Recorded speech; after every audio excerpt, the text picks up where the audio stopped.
Assalamualaikum warahmatullahi wabarakatuh. Perkenalkan, nama saya Anilaila Fadilatur Rahmah dari kelas PAU 2B dengan nomor NIM 1262062030079. Di sini saya akan membuat sebuah cerita pendek yang berjudul Kelinci Berbulu. Dalam sebuah cerita kelinci berbulu terdapat 3 tokoh, yaitu si pemilik ladang, kelinci, dan rubah. Kelinci berbulu. Pada suatu hari ada seekor kelinci yang selalu lapar dan juga rakus.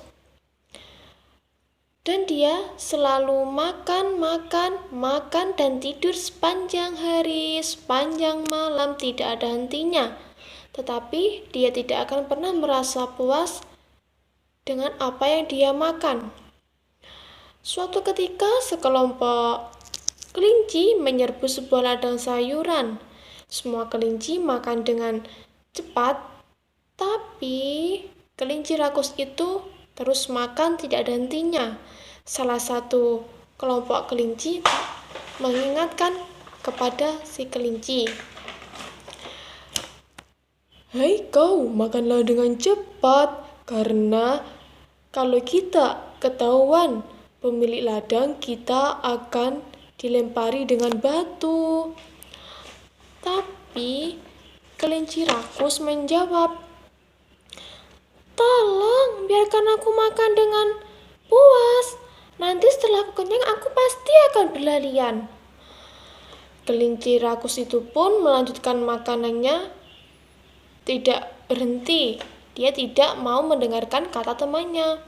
Lalu teman kelinci berkata lagi, "Hei kau, makan dengan cepat, karena..."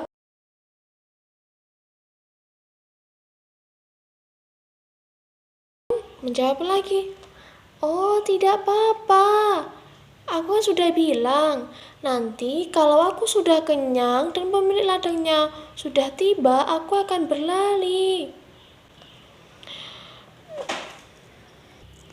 Pada saat itu, pemilik ladang pun mulai mendekati sebuah ladang, dan semua kelinci berteriak dan berlari. "Lari, lari, lari!"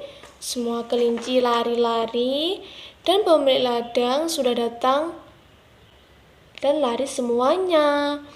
Semua kelinci berlarian, semua kelinci melompat, tapi si kelinci rakus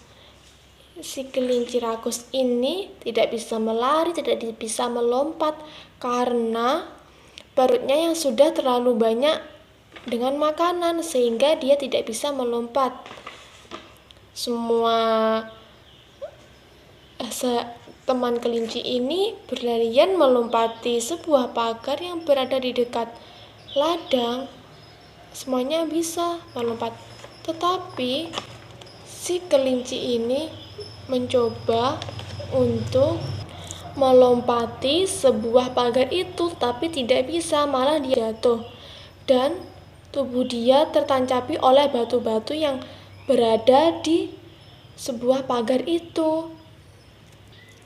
Setelah itu, pemilik ladang tiba, dan pemilik ladang membawa sebuah alat yang gunanya untuk memukul si kelinci rakus yang sudah memakan sayurannya, karena si pemilik ladang ini tidak rela kalau sayurannya itu dimakan oleh para kelinci-kelinci nakal itu.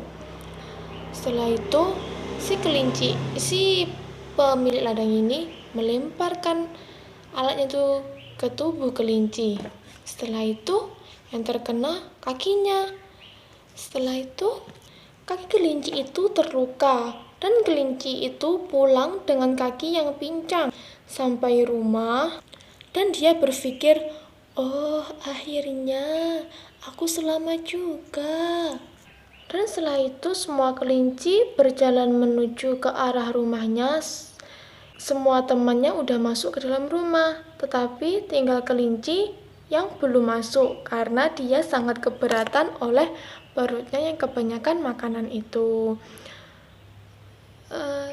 Hampir mendekati pintu rumah, tiba-tiba ada seekor rubah dari samping rumahnya, dan rubah itu melihat para kelinci-kelinci yang sedang berjalan menuju ke rumahnya.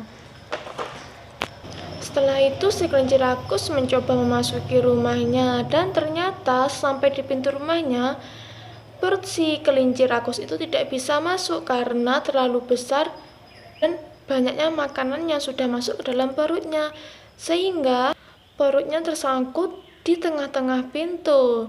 Terus teman-temannya mencoba menarik tangan si kelinci, dan tiba-tiba seekor rubah itu menggigit ekor si kelinci itu dan mencoba untuk menarik kelinci. Setelah itu kelinci itu sebagai alat bahan tarik tambang. Setelah itu kelinci itu berteriak, aduh, sakit ini, sakit, jangan tarik-tarik. Tentu si rubah itu tidak akan melepaskannya. Malah si rubah itu menggigit dengan kuat ekor si kelinci itu. Lalu teman-temannya pun memegang tangan si kelinci biar kelinci bisa masuk ke dalam rumahnya. Setelah beberapa jam kemudian, akhirnya kelinci bisa masuk ke dalam rumahnya, tetapi dengan ekor yang putus. Nyawa kelinci pun selamat, tetapi ekor pun putus. Pesan dari saya dari cerita ini adalah, jadi seseorang itu janganlah selalu egois, karena kita juga harus mendengarkan nasihat seorang teman, karena nasihat seorang teman itu sangat menyelamatkan kita dari musibah apapun, ya. Jadi kita harus selalu mendengarkan apa yang sudah orang lain katakan kepada kita agar kita selamat, jangan selalu egois. Sekian dari saya, jika ada kurang lebihnya mohon maaf. Wassalamualaikum warahmatullahi wabarakatuh.